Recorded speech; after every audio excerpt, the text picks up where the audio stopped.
Hi, I'm Ricky Johnson with Microchip Technology. This will be a very brief tutorial on how to use the PICkit 4 to program a PIC microcontroller. The PICkit 4 can work with a variety of different devices. For a full list of compatible devices, please see the product release notes. By the end of this tutorial, you will be able to flash your PIC MCU quickly and easily with very few connections. I will program a PIC 16F18446 microcontroller to blink an LED so that I can verify that the flashing of my device was successful. To get started, verify that you have a version of MPLAB-X 4.15 or newer downloaded. Versions older than this will not work with the PICkit 4. The PICkit 4 Quick Start Guide is a very helpful document that details all of the steps necessary to get your first program flashed onto your PIC MCU. Along with this quick start guide, I will be using the PIC 16F18446 datasheet to verify all of my connections. Pin 1 of the PICkit 4 is indicated by the arrow. This is your programming pin. This pin needs to be connected to the MCLR or the programming voltage pin on the target device. For the PIC 16F18446, this is pin 4.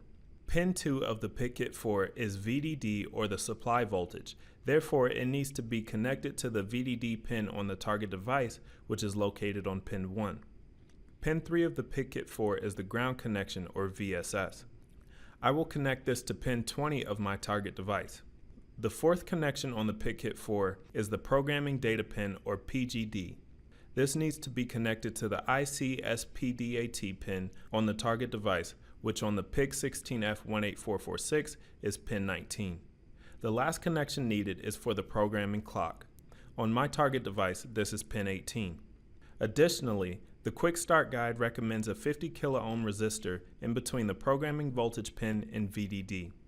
This will serve as a pull-up resistor for your circuit. You may be able to program your target device without this resistor being added. However, there may be times in which the PICkit 4 is not able to correctly program the target device due to an unstable voltage. Therefore, this pull-up resistor ensures that you have a stable voltage level every time you are ready to program. These are all of the connections that are needed. Therefore, I can open MPLAB-X and program the device. My project is configured so that pin 10 of my PIC MCU is set up as a target pin, which toggles on and off every 500 milliseconds. I would like to use my PICkit to power my device. To do this, click the drop-down menu next to the Build Project button and click Customize. Next, click PK4 under the Categories pane in the left-hand window. Then click the Options category drop-down and select Power. Finally, check the Power Target Circuit from PICkit 4 checkbox. This now means that the PICkit 4 will supply the voltage level specified in the voltage level field to your target device.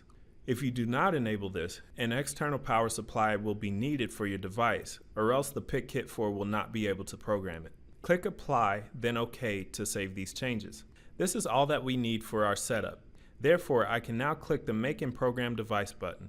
As you can see, the programming of my PIC MCU was successful, indicated by the blinking LED. This tutorial gave a quick introduction as to how to flash a PIC microcontroller using the PICkit 4. With this device, it is no longer necessary to buy full development boards with onboard programmers. This can greatly reduce the cost of each part that you buy and additionally reduce the amount of space that your application occupies. The PICkit 4 makes flashing microcontrollers easy with very few connections. This is great for situations in which multiple devices need updates. If your circuitry is configured so that the connections to the PICkit 4 are easily attachable, you can very quickly reflash each of your target devices. For more information about the PICkit 4, please click on the link provided in the description below. I'm Ricky Johnson with Microchip Technology. Thank you for watching.